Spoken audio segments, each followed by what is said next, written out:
Assalamualaikum warahmatullahi wabarakatuh.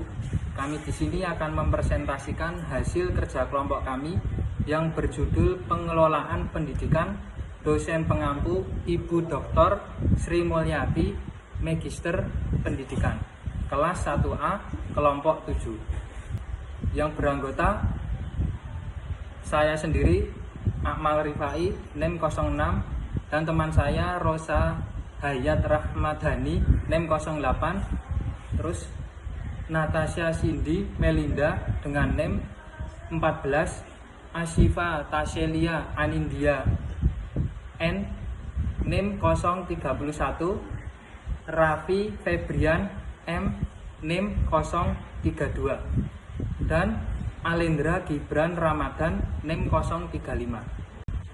Pada kali ini kita akan membahas tentang pengelolaan pendidikan. Ada bab 1, bab 2, dan bab 3. Bab 1 akan membahas tentang latar belakang, rumusan masalah, dan tujuan masalah. Bab 2 akan membahas tentang pengertian pengelolaan pendidikan, fungsi pengelolaan pendidikan, prinsip pengelolaan pendidikan, dan yang terakhir, peran pemerintah, masyarakat, dan keluarga dalam pengelolaan pendidikan. Dan yang bab terakhir atau bab ketiga adalah penutup dan kesimpulan.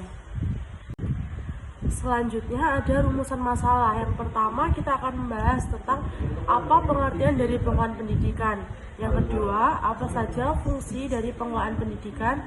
Dan yang ketiga, apa saja ruang lingkup dari pengelolaan pendidikan. Dan yang terakhir, apa peran dan tanggung jawab pemerintah, masyarakat, dan keluarga dalam pengelolaan pendidikan. Terus ada tujuan masalah. Yang pertama untuk mengetahui pengertian pengelolaan pendidikan. Yang kedua untuk mengetahui fungsi dan prinsip pengelolaan pendidikan. Terus yang ketiga untuk mengetahui ruang lingkup pengelolaan pendidikan. Yang keempat mengetahui peran dan tanggung jawab pemerintah, keluarga, dan masyarakat.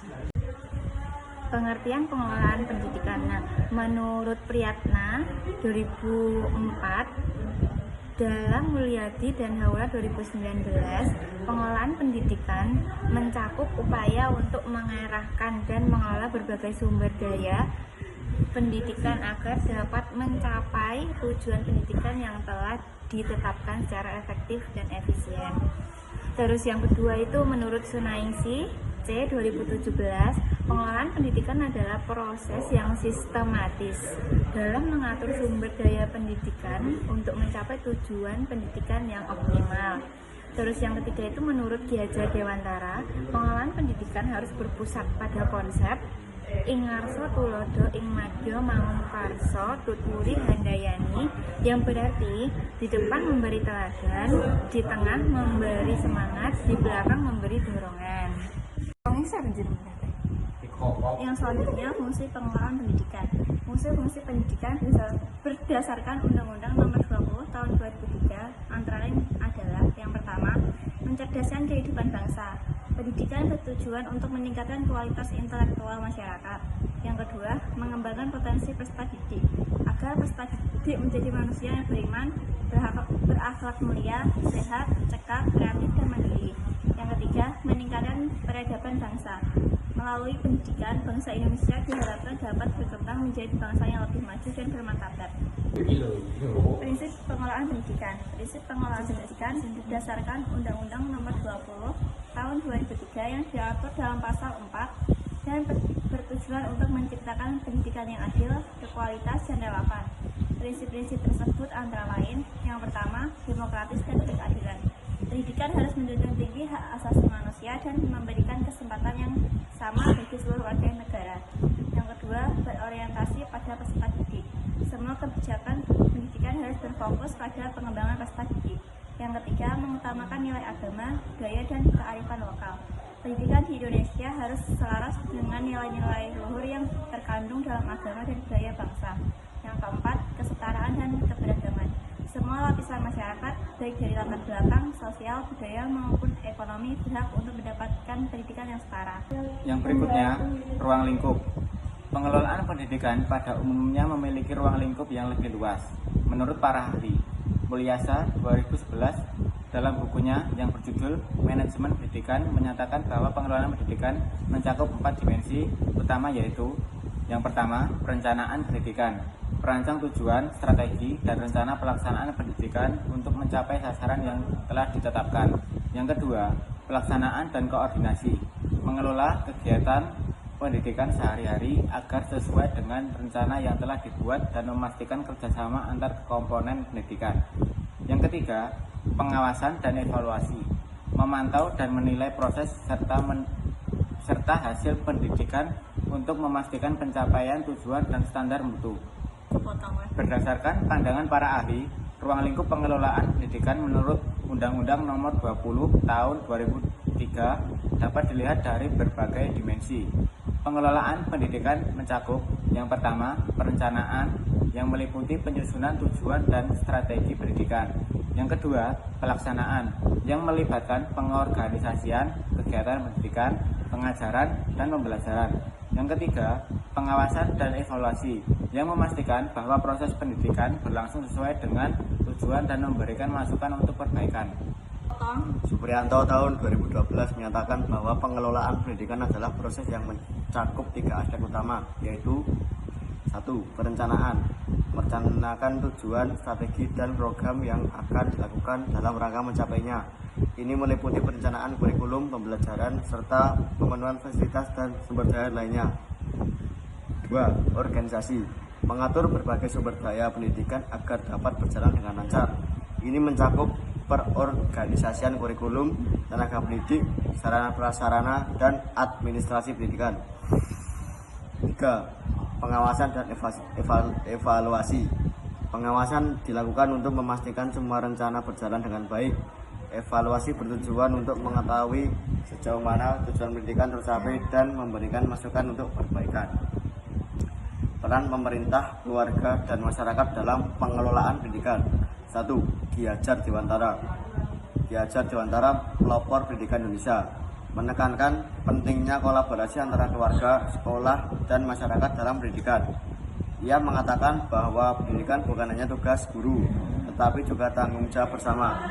Konsep trisentra pendidikan yang ia usung, keluarga, sekolah, dan masyarakat, menunjukkan bahwa peran masyarakat sebagai pendukung pendidikan sangat penting dalam mengembangkan potensi siswa secara holistik.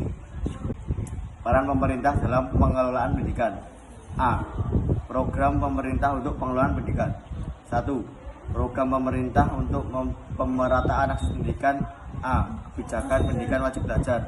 UU Nomor 20 Tahun 2003 tentang Sistem Pendidikan Nasional atau Sisdiknas, dan kebijakan wajib belajar 12 tahun, 9 tahun pendidikan dasar, dan 3 tahun pendidikan menengah. Berupaya untuk memastikan semua anak usia sekolah mendapatkan pendidikan yang setara dan berkualitas. Contoh, memberikan bantuan operasional sekolah atau BOS, memberikan bantuan KIP. B. Distribusi anggaran pendidikan yang adil.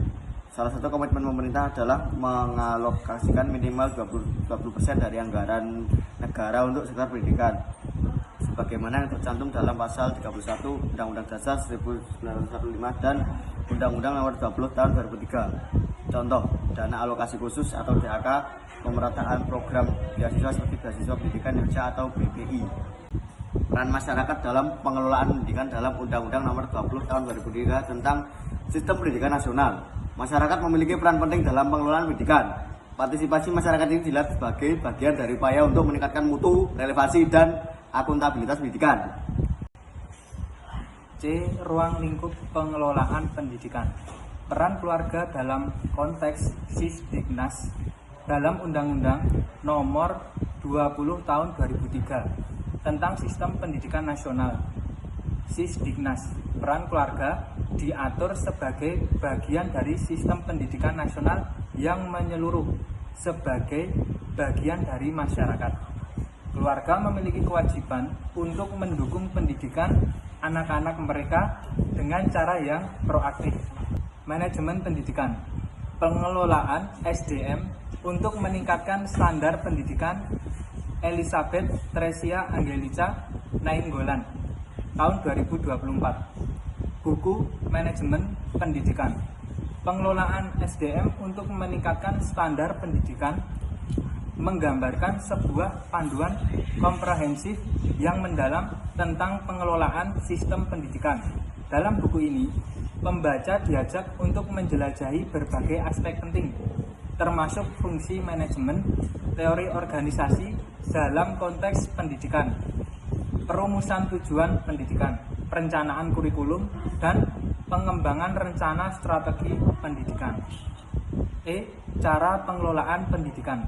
1. Pendekatan manajemen pendidikan George R. Terry. Perencanaan. Merencanakan tujuan pendidikan dan bagaimana cara mencapainya. Pengorganisasian. Membagi tugas dan tanggung jawab kepada setiap komponen dalam sistem pendidikan. Pelaksanaan. Menjalankan rencana yang telah disusun dengan efektif. Pengawasan. Memastikan bahwa pelaksanaan pendidikan sesuai dengan rencana serta melakukan koreksi jika terjadi penyimpangan. 2. Manajemen berbasis sekolah MBS menurut Mulyasa tahun 2020. Manajemen berbasis sekolah MBS adalah pendekatan di mana sekolah diberi otonomi lebih besar untuk mengelola sumber daya sesuai kebutuhan lokal. Hal ini memungkinkan sekolah untuk lebih kreatif dan inovatif dalam menyusun program pendidikan. 3. Manajemen pendidikan. Menurut Sondang P. Siagian menyatakan bahwa manajemen pendidikan seharusnya yaitu berorientasi pada hasil, mengukur keberhasilan pendidikan dari hasil yang dicapai oleh siswa, responsif terhadap perubahan, menyesuaikan sistem pendidikan dengan perkembangan zaman dan kebutuhan masyarakat, berbasis pada efisiensi dan efektivitas penggunaan sumber daya yang optimal untuk mencapai hasil terbaik dalam pendidikan. Kesimpulan, program pendidikan adalah rencana yang terstruktur untuk mencapai tujuan pendidikan tertentu. Pentingnya perencanaan yang matang dalam pengelolaan program pendidikan. Pendidikan akan tercapai apabila proses belajar mengajar yang diselenggarakan di kelas benar-benar efektif dan berguna untuk mencapai kemampuan pengetahuan. Tujuan penelitian ini dilakukan untuk menelaah bagaimana upaya meningkatkan manajemen mutu pendidikan di Indonesia. Sekian presentasi dari kami. Apabila ada salah kata, mohon maaf. Wassalamualaikum warahmatullahi wabarakatuh.